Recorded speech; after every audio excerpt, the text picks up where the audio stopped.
Hello and welcome to Applicata Biblia, and my name is Mark, and I'm here I'm making some videos. I got my journal finally and started writing down topics of what I wanted to speak on for these series. I've got a lot of things I want to talk about, especially in today's light of American religion.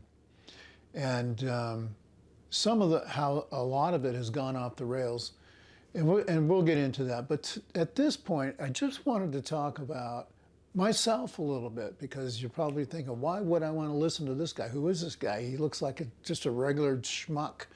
And you're right. I am. I'm just a regular guy. I'm not certified in anything. I've never been to a seminary. I have not trained under anybody's direction. And I say that like what I mean by that is I didn't train under a preacher or a teacher or anything like that. And I didn't go to school for this.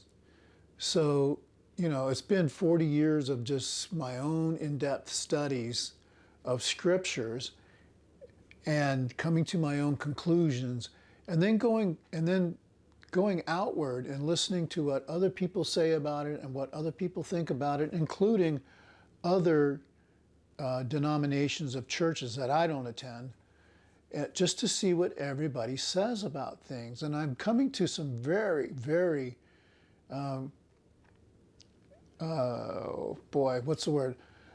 some conclusive thought on where it is that especially the American churches have gone wrong.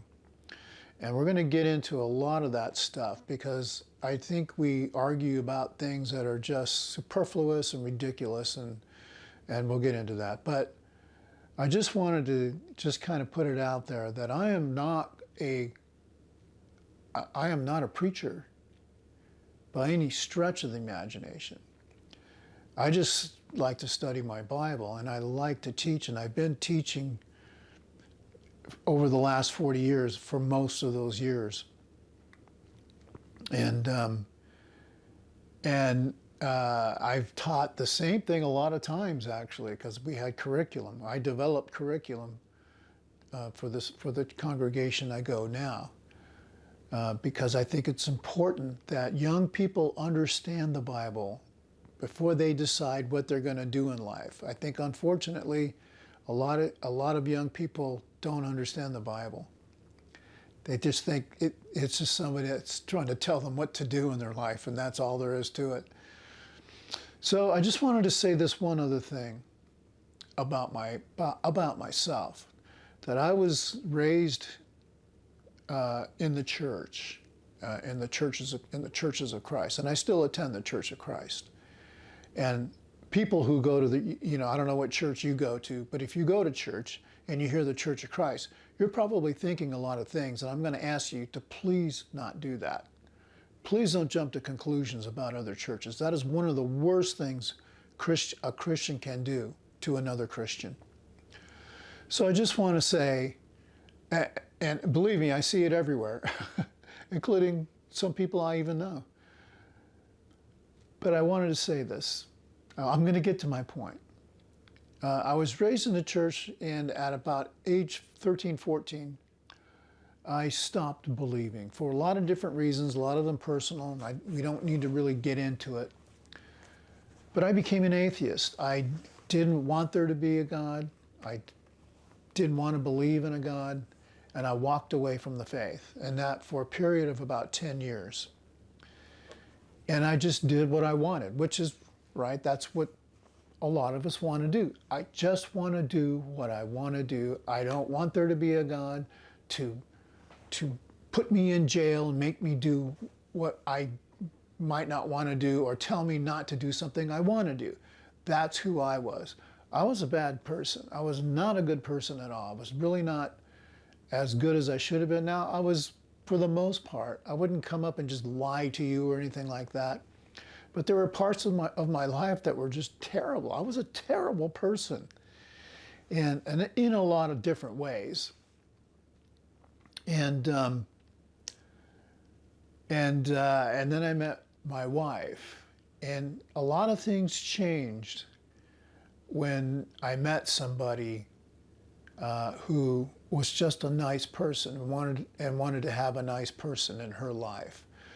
And that's kind of just, we met at work and we developed a friendship, and it grew into what we have today. We've been married for 42 years. 42? Yeah, something like that. We're going on 43. And I think I've been a Christian 42, and I've been teaching about 40 of those. Something like that. They're just numbers. That's not the point. The point is, I tried atheism, and I really went into all of these alternative worldviews of where we came from and how it is that we can conduct our lives based on maybe just based on circumstances. What is your truth, and all these different things that we do as humans when we don't have a God. And it got to the point where I was way more tired of having to deal with a system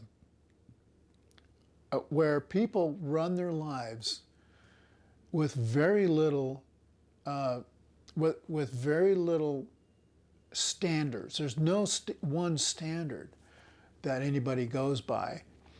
But more than that, the standards that we do put on ourselves as an atheist, the standards that I did put on myself that were purported by other people kept changing. And the things I was told to believe, I was finding out had a lot of problems with what they were saying. And I'll just give an example. Recently, this is the way I believed as well. Look, I don't want to believe in a God because I want to believe in something that has empirical evidence, right? And I heard somebody say that recently, a famous person talking about why they don't want to believe in God. I want to believe with something that can be proven. I want evidence. And I was very much in that same boat as an atheist. It was like, yeah, there's no God. I mean, I know what happened in my life already. There's no God. If there was a God, why would that happen? But the problem is when I started looking at what was called evidence, it wasn't evidence because it proved anything. It was evidence because it fit in a narrative, which is the theory, right? Whatever the theories were. Well, maybe we're from, maybe our civilizations came from aliens. I believed that for a while, because every time I was looking at the other theory of the origins of man, which wanted to do away with God, which is basically evolution, I kept coming up with too many there were just too many stumbling blocks where I would hear people say, here's something in nature and it's because of evolution, but nobody ever proves it because you can't demonstrate it, you can't prove it, and it's basically things we make up. And that was what I was thinking the Bible was. Well, it's just something people make up. And I was thinking that because I didn't understand the Bible. I didn't understand the complexity of how it was put together. And how, even though there are these 66 books with many different writers, they all are unified in their message. They don't go off script. They all have that same message. And that's what the series that I'm trying to put forth is all about. It's all the same message, and it's all unified. I didn't know it was all unified. I just thought it was all a bunch of different things thrown together to try and rule my life, and I didn't like that. But as I started looking closer and closer to it, and that was because my wife, at the time, we were married a short time, and she said, Mark, we should probably go to church. And I was like, okay. And I was open to the idea because by that, up until then, everything I was trying really wasn't working except for her. She was the best thing that had happened in my life. It was her. And so I agreed. And so, we started going to church. But more importantly, I was pulled aside by somebody who explained the Bible to me more succinctly, more in order, not out of order, but everything was in order. And he explained why the prophets were there. He explained, why, I did a video about the dispensations of God, and he started with that. And that presentation of how the Bible is one unified message to mankind, that really triggered something in my head. And that's what I was looking for, is something with continuity that is unaffected by the whims of men. Because I don't know what you believe in, if you're an atheist, I don't know what you believe. Even if you think, well, we can't know everything. If you're agnostic or something, we can't know everything, so I just believe that. You still believe something. That is your system. And there's no continuity in that.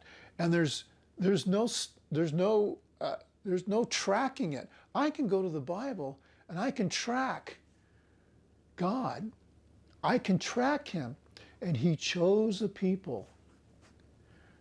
He chose Israel to document this. And he chose a good people to document it. And he chose the same people to bring the Messiah, which is basically the person who's going to unify us to him.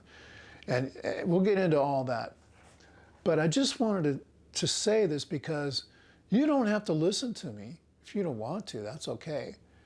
And if you don't want to listen to me because I don't have a degree in studying the Bible, that's okay. But I'll say this. Maybe it's better to listen to somebody who hasn't been told what to think about the Bible.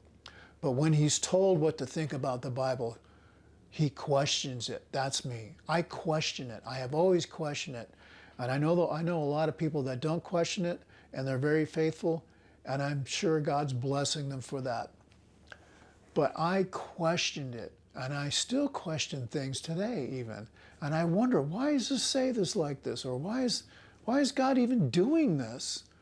Whatever the case may be.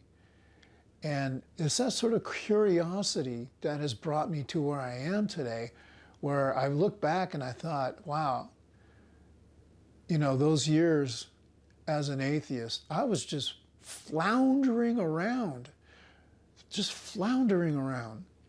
And since then, since I've, dedicated my heart to God,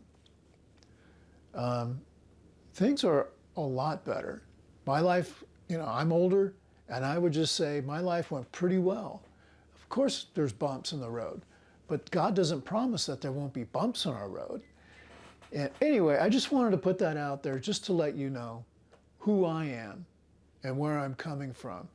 And if you're struggling in life and you don't know what your purpose is, I'll tell you what your purpose is. Your purpose is to get back and to understand who God is. And once you understand who he is and how you are to react to him and act for him and toward him, everything else just kind of falls in place. And all of a sudden you're looking back at a few years after doing it and you're going, wow, things are so much more clearer to me these days. And then as a decade goes by, it gets better. And 2 decades go by and you think, why did I wander off? And maybe you've never even heard of God. Maybe you don't even know what he's about. But he's not about trying to bonk you over the head because you're a sinner. That's not it. And we're going to get into all that kind of stuff. And I want to thank you for listening and invite you to return to the series. If you don't know the Bible, we're going to do this walkthrough. It's going to take a while. It isn't going to be a quick overview. We're going to be looking at different characters and how God deals with them. And there's a singular message in my mind, not one message, but there's many messages, but one main message throughout all of what we call the Old Testament. And we're going to talk a lot about that because it keeps coming up over and over. Thank you for listening. God bless you.